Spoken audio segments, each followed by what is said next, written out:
പ്രൊഫീസിയ മുസ്ലിം women's professional summit ജനുവരി 12 കോഴിക്കോട് കാലിക്കറ്റ് ടവറിൽ നടക്കും. ജമാഅത്തെ ഇസ്ലാമി ഹിന്ദ് കേരള വനിതാ വിഭാഗമാണ് വനിതാ പ്രൊഫഷണലുകൾക്കായി കോൺഫറൻസ് സംഘടിപ്പിക്കുന്നത്. സമൂഹത്തിലെ വ്യത്യസ്ത നിലകളിൽ അവരുടെ തൊഴിലിടങ്ങളിലും പ്രൊഫഷണൽ മേഖലയിൽ വ്യത്യസ്ത നിലകളിൽ പ്രവർത്തിച്ചുകൊണ്ടിരിക്കുന്ന സ്ത്രീകളെ അവരെ എംപവർ ചെയ്യുക, അതോടൊപ്പം തന്നെ സാമൂഹ്യ ഉത്തരവാദിത്തമുള്ള സ്ത്രീകളാക്കിയിട്ട് പ്രത്യേകിച്ച് മുസ്ലിം സമുദായത്തിലെ സ്ത്രീകളെ മാറ്റിയെടുക്കുക എന്നുള്ളത് തന്നെയാണ് പ്രൊഫീസിയ എന്ന് പറയുന്ന പ്രൊഫഷണൽ സമിറ്റിന്റെ നമുക്ക് ലക്ഷ്യം പറയുന്നത്.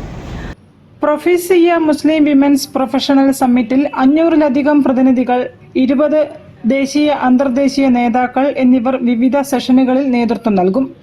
2 വേദികളിലായി 6 സെഷനുകളിൽ വിവിധ മേഖലകളെ മുൻനിർത്തിയുള്ള അവതരണങ്ങളും ഇസ്ലാമിക അടിത്തറയിൽ നിന്നുകൊണ്ടുള്ള സംശയ നിവാരണവും നടക്കും. സമ്മിറ്റ് ജമാഅത്തെ ഇസ്ലാമി കേരള അമീർ പി മുജീബ് റഹ്മാൻ ഉദ്ഘാടനം ചെയ്യും. വിവിധ രംഗങ്ങളിലെ പരിചയസമ്പന്നരായ Mariyam Vidhu Vijayan, Rashi Fitar, TKM Iqbal, Sameer Kalikavu, Vahida Hussain, doctor Nishad VM തുടങ്ങിയവർ സംസാരിക്കും. വാർത്താസമ്മേളനത്തിൽ സംസ്ഥാന president Sajida PTP, general secretary Naseema KT, director Ruksana P തുടങ്ങിയവർ സംബന്ധിച്ചു. News bureau, Kozhikode.